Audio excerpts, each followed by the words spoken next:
We are live. How are you all today? Hope everyone is well.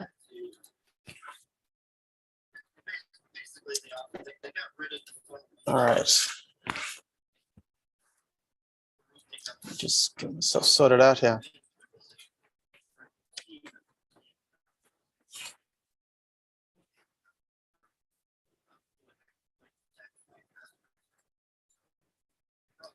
Just sorting out all my tools here. Cool. So thanks for being here. My name is Isaac Jury. I'm the CEO and founder of TidyHQ. As always, if you'd like to put any questions in the chat, we've got Lauren here from the team who can help run through that.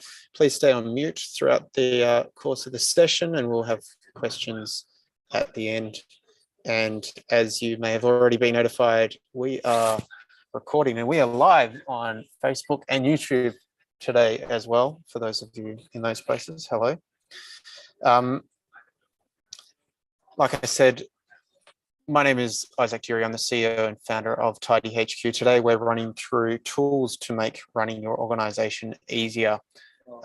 This is the last of our webinars with the season openers of 2022, trying to launch your organization for 2022 in a better way. It's been a wonderful series. The back catalog's all up on YouTube, and yeah, we'll be doing this again shortly from all of your feedback. So to start today's session off, why are we talking about other tools when Tidy is the silver bullet? Well, in my opinion, it isn't the silver bullet. It was never meant to be the silver bullet. It's a great tool or toolbox and suite of things to run your organization, but I don't think we're ever going to be everything to everyone.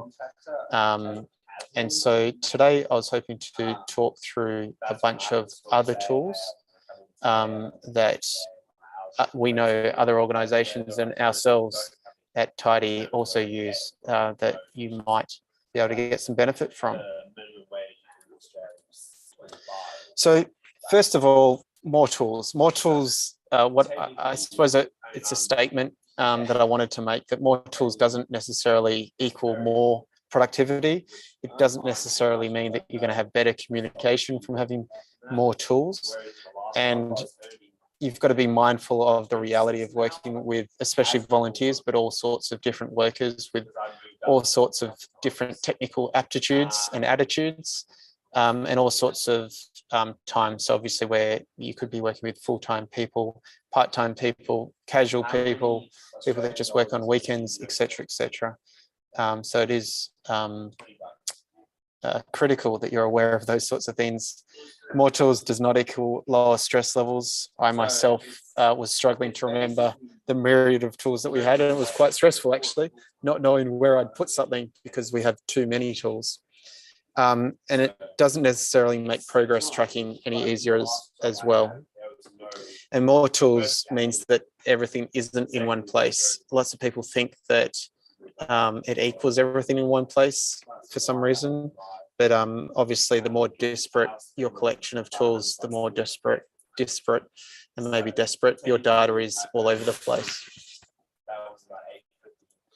So some questions to ask before you select any of the titles that I'm about to run through or anything else is, can the person that comes after you pick this up, or the team, the committee, the board that comes after you pick this up just as easily and carry it on? In other words, is it a sustainable tool for the organization, be it price, of course, but also the workload and the amount of effort required to keep the tool up and going?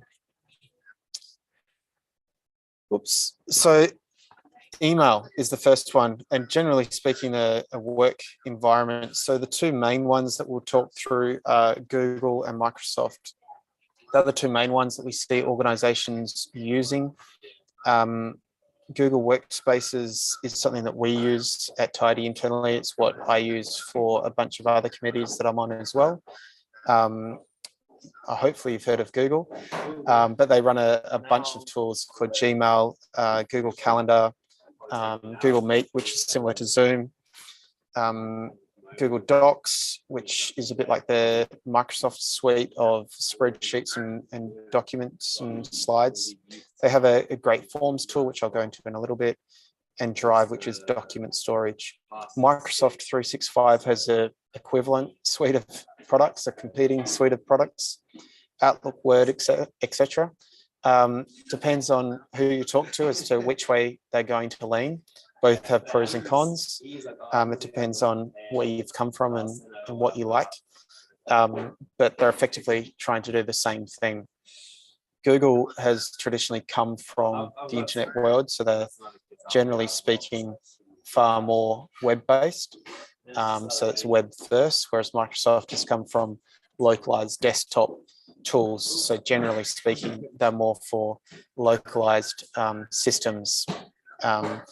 For both of these systems in Australia, and I know around the world, they have wonderful, quite often free or close to free pricing offerings for non-profits. In Australia, and I think New Zealand, if you go to connectingup.org, you can apply for non-profit licensing. They use a third-party system called TechSoup, where you can apply for a non-profit license. There is a few hoops to jump through in order to get that non-profit licensing. But at the other end, you get a Google suite or Microsoft suite. The other equivalent is a group called Zoho, Z-O-H-O, which is an Indian-based group that have basically ripped off Google and Microsoft. And that's another service. We don't see too many non-profits using that, perhaps because the branding of Google and Microsoft is so powerful that that's what people tend to steer towards, but that's another one. At TidyHQ, we're looking to go deeper with our back-to-back integrations with these two titles as well, just for your information, because they are wonderful tools and quite powerful with the way that you can use them. So forums, lots of our organizations are in existence because they want their members to talk to each other or for them to talk with their members. One of the solutions that we use at forum.tidyhq.com, which we have only launched in the last few weeks, is one called Peerboard. There's a bunch of other type of competitors out there like tribe.so and groups like that. The reason that I like Peerboard is that it's designed for people that aren't 24/7 in front of a computer screen. So it's more like a traditional forum as opposed to a real-time chat. There are a bunch of real-time chat tools, which I'll talk to in a second. But Peerboard I find really, really easy, simple to set up. It's fairly kind on the pricing front as well for non-profits. Yeah, really easy to accommodate all the different bits and pieces. Another option is Telegram. Telegram's a bit like WhatsApp, but without being owned by Facebook. Telegram is far more flexible as well than WhatsApp. So it's gained a huge amount of traction over the last couple of years with COVID. Obviously, everyone having to work more remotely in most countries. And Telegram is another one that Tidy is constantly looking at because it's far more flexible with the way that we can integrate in with it. So Telegram is great to have big group discussions, but again, it's more around real-time chats. So it's can be a little bit too painful for people that aren't always in the chat. Another solution is called Discord, which again is a bit like Slack or Microsoft Teams, where it's again lots of real-time chat, which is excellent if you're 9 to 5 in front of the screen. I find for non-profit groups it can get a little bit too noisy because lots of people only jump in once a week or every other day or something to that effect. So they're a bit too much for the non-profit space, in my opinion anyway. Let's move on to planning. So planning tools. And for your information, we are planning at Tidy to build out our own tasks section to be far more powerful than it currently is. But some other planning tools that you might want to use or consider with the way that you run your operations is Calendly, calendly.com. just makes setting appointments and the whole back and forth, or when are you available, when am I available, trying to sync up calendars and those sorts of things. And there's alternatives to all of these tools. Calendly is probably the biggest and probably the original tool of this vein. So check out Calendly. Trello is a free service. They do have various paid tiers now, but effectively it's what's called a Kanban board. So it's a great way to illustrate your tasks and to-do items and drag them across the board. Again, like all tools, they're only as good as how often you get in there and maintain it. And that's typically been the problem with a lot of the non-profits, is that these tools are built for people that are 9 to 5 always in the tool, as opposed to people that are just coming in and pinch hitting and being needing to know specifically what their tasks are. The last one is Dropbox. So similar to what you would get with those Google and Microsoft suites with Google Drive and Microsoft OneDrive, Dropbox is the file hosting service. So you can share a bunch of different files with other people. It's all hosted up on the cloud.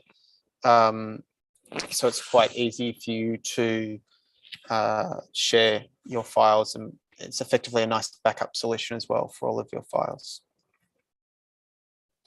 Moving on to email campaigns. So as you hopefully already know, TidyHQ syncs with MailChimp. The idea of MailChimp and why we had it as an integration from day one basically is that it does far more sexy emails and has a bunch of different templates that you can use, goes deeper with reporting and all sorts of other insights. They've expanded out into more than emails now. They offer all sorts of things like most of these providers. The reason that I don't like MailChimp and why we have email systems in Tidy is because building a MailChimp, beautiful MailChimp newsletter takes time. It takes a fair few hours in my experience to get it right, which can be a pain in the backside. But it does result in a wonderful looking email newsletter. So MailChimp, they have recently changed their pricing so they're a little bit more pricey these days than what they were. But it's a great option for your nonprofit still. Some alternatives that get thrown around a fair bit. MadMimi for smaller organizations is an excellent tool. They've recently been purchased by GoDaddy actually. But again, really easy to set up, fairly kind with the pricing strategy as well. And you can send out good looking emails with them. Campaign Monitor, originally an Australian group based out of Sydney. They're now owned by a big Goliath company out of Tennessee, I think it is. But Campaign Monitor, Active Campaign is another one that you can set up amazing looking emails that look very fancy, used by big names like Rip Curl, etc., that you can use to send out fancy email campaigns. Getting into the creativity side of things. And the first one is another, well, originally from Perth, now in Sydney, Canva, to get excellent looking material, all sorts of designs for social media things and newsletters and any of the creative you can do with Canva fairly easily. It's a fairly powerful tool really, and you can get a lot done with Canva. The event images that you saw with our webinar series, that was all done through Canva. So it's something that we use internally. It's a great free tool that you can use. They obviously have paid tiers as well, but it's a nice, easy tool to get up and running. Other tools that you can use for the images that you can drag into Canva.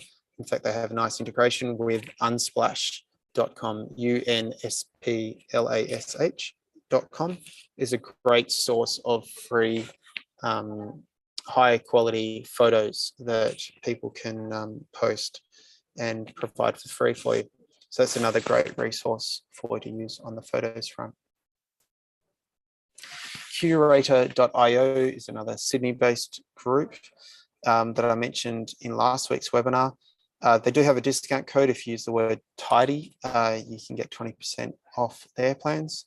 But it's a great way that you can pull in feeds from Instagram and Facebook and Twitter and wherever else you are, and embed it into your web page, your TidyHQ web page, perhaps.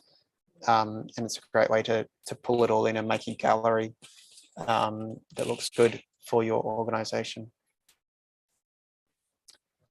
Buffer, speaking of social media, so buffer.com is a nice way to buffer and put in a backlog of posts that you want to share to social media. If people want to be more proactive with social media, obviously this is used by corporates a lot to have a backlog of social posts, etc., that they can use, and even to monitor various bits and pieces as well. But they have a fairly kind offering pricing wise for nonprofits or for small organizations, which is quite useful. So buffer.com. And video hosting, youtube.com, as mentioned on a previous webinar, it's one of the fastest growing channels in this country and around the world. People spend more time on YouTube than traditional TV these days. So it's definitely something where you should consider posting your video content too. Another two video hosting services are Vimeo, which in my opinion is a classier YouTube. You get more sort of long form documentaries and those sorts of things on vimeo.com. And Wistia. So Wistia is more for high quality internal type videos and publications where you really concentrating or focus on branding. They have a pretty generous free tier as well, as does Vimeo, with adding videos to a channel on either of those platforms. Let's talk money. The usual candidate on this front is Xero, New Zealand's favourite son.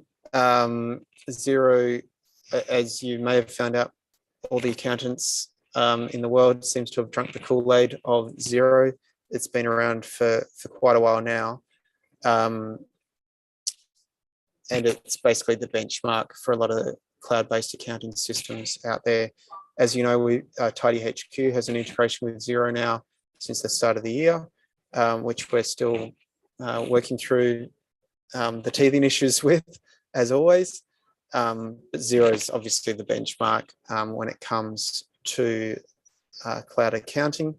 And I think from memory, they have a fairly good non-profit pricing arrangement as well. Also, another one is if you have an accountant that does your auditing, have a chat with them because they might be able to provide you a non-profit discount as well. Similarly, MyOb is, I think, originally from Australia as well. Similar to Xero, they're doing all the same things with P&Ls and all the accounting bits and pieces. Great alternative. I think they're slightly more aggressive with their pricing, but a good option as well. And finally, or not finally, QuickBooks is the next one. Accountants tell me that QuickBooks is even better than Xero and MyOb for some reasons that I don't fully appreciate. But I've been told a number of times that the way that they handle the numbers or reporting is better for some reason. So QuickBooks Online is definitely something that you should probably check out as well if you're looking at different options when it's coming to heavier hitting financial systems. And lastly, Wave Accounting. So Wave Accounting got their name, they're from Canada, they are from Canada. And they got their name from providing free accounting software. They basically sold your data and sold advertising in exchange for providing you a free accounting platform. I know it's still used by a few nonprofits. Far and away, 9 out of 10 organizations that we deal with tend to use Xero if they need that higher level of accounting that Tidy isn't going to give them. And so Wave Accounting is is one that could be considered as well. Moving on to forms. So forms is a constant request item for us, and it's something that we've considered building internally. Forms you can use for all sorts of things. So are you interested in becoming a volunteer? Are you interested in becoming a coach? Are you interested in helping out the bar or running an event or anything, accreditation, all sorts of things? One of the great tools that we have used is typeform.com. Might look familiar from a few of the surveys that we've sent out over the last few months.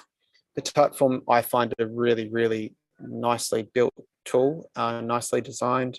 Pricing wise, they are more expensive, but you get a tool that, in my opinion, saves you huge amounts of time. So I can do the maths in my head with it all. So Typeform's an excellent tool. Looks really, really good, and it gets great results at the other end. Google Forms is a super simple solution that, again, we use it if you've registered for our on-demand webinars, that would be going through a Google form. Again, it comes with your Google accounts, so you may as well use it. Really easy to sync up, can send all of your feedback data into a Google sheet for you to pick apart later, but a nice easy tool for you to use. Lastly, SurveyMonkey. SurveyMonkey isn't something that I've used personally. I haven't looked at it for many, many years, but one of our onboarding people, Melissa, suggested that that's what she uses. So it should be on the list, surveymonkey.com. Very similar to Typeform. It's been around since the start of the internet, I think. It's been around for a long time, and a nice, simple way to establish a survey. It also plugs into Google fairly neatly as well. So connecting things. So one of the tools that we use extensively is called Zapier.com. Zapier has a great free tier as well, and it allows you to integrate various web applications and then use Zapier to automate different workflows between them. And Zapier is something that Tidy has started the process of integrating with, hopefully later in the year. And the idea is, if this happens, then do that over there. So we use it in a variety of different ways to receive messages and send emails and put this in that and so on and so forth. Really great tool. Similarly, a competitor that sprang up recently, actually, in the last few years is Integrately, which is just like Zapier, but a bit cheaper. And Integrately does the same thing, which is connecting two or more applications together and allowing you to put in workflows and rules around how those two applications should engage with each other. And this one came through this morning, volunteer signups and volunteer rostering and management. This was recommended by Ocean Grove Football Netball Club, actually, this morning. And I had a good look and I had to include it. This is another one out of Canada, started as a side project for a Canadian ski club. Really, really simple way. It's absolutely free for everyone. And it's a nice, easy way to write down the jobs that need hands or need to be filled, what time slots you need filled, and allow people to sign up really quickly and easily to those signups. It's super rudimentary, incredibly simple. It doesn't have all the bells and whistles, but quite frankly, I think bells and whistles can overcomplicate something that should be simple sometimes. And that's what this thing's doing. It's making it really, really easy to have volunteers sign up and you to understand who has signed up and how many slots you've got left. That's all of the tools that were on my list for today. And a quick reminder, more tools does not equal more happiness. As much as I try and have tools to solve all of my problems, it doesn't necessarily make it easier and make running the organization any happier. It doesn't make volunteers and administrators any happier, because it's just yet another tool that they need to get their head around and have data in somewhere else that isn't, as soon as you leave, it's all going to fall in a heap anyway. So good mantra to keep in mind and to remind yourself of. And that's it. That's all for today. Thank you very much for listening. We'll be listing out all of those tools in the descriptions where you're seeing this on Facebook, on YouTube. And hopefully that's been helpful. Maybe there's a few titles in there that you hadn't otherwise seen before. Enjoy the rest of your Friday and enjoy your weekend. Thanks a lot for joining.